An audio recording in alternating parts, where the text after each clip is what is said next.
Elle est née en 1940 à Puteaux, dans les Hauts-de-Seine, et elle a commencé à chanter à l'âge de 11 ans au Tam Tam, qui était un établissement culturel dans le quartier latin qui appartenait à son père. Donc elle a commencé vraiment à chanter très très tôt. Et puis la guerre d'Algérie arrive très vite. Elle décide, après une décision collégiale bien sûr, d'aller chanter dans tout le monde arabe, dans tous les pays, les chants patriotiques. Et justement, on va écouter un morceau d'une chanson très connue de Warda. رضيت بالعذاب لحد ما قلبي ذاب جابني طريق هنا أنا وأنا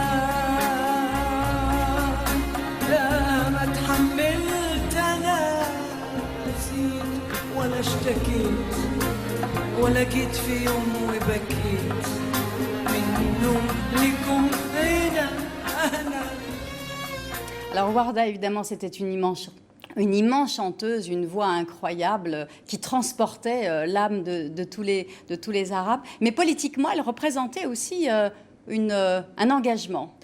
Tout à fait, oui, oui. Elle a mené un grand combat en tant que femme algérienne. Donc, elle a contribué tout simplement à la guerre de libération d'Algérie par ses chants patriotiques dans toutes les capitales et les pays du monde arabe, comme je vous l'ai précisé.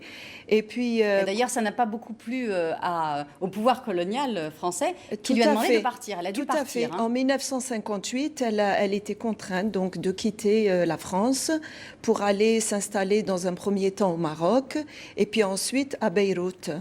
Et finalement, en Égypte, où sa carrière a véritablement explosé. Tout à fait. Et puis, notons aussi qu'elle était de père algérien et de mère libanaise. Donc, elle avait le Mashrek et le Maghreb en elle. C'était un véritable pont entre ces deux régions. Entre l'Orient et l'Occident. Alors, vous chantez des chansons différentes, plutôt arabo-andalouses. Qu'est-ce qu'elle a représenté dans votre carrière, à vous, en tant que chanteuse ? Eh bien, c'était la grande voix de tous les chanteurs, chanteuses, surtout femmes. On s'est tous inspirés, si vous voulez, d'elle. Elle était aussi dans la lignée de Keltoum.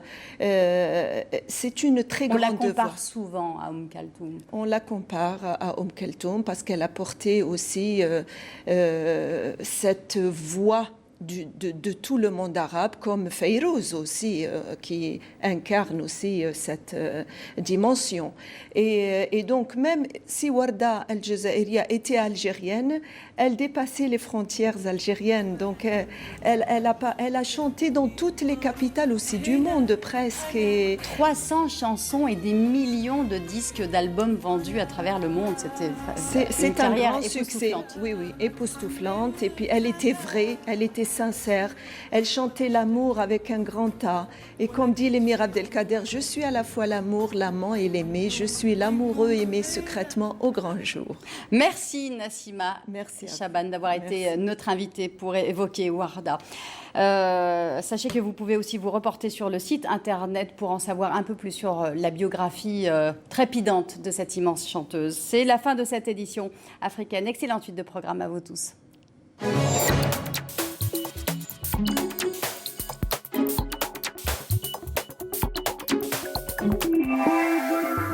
Tout de suite, la météo.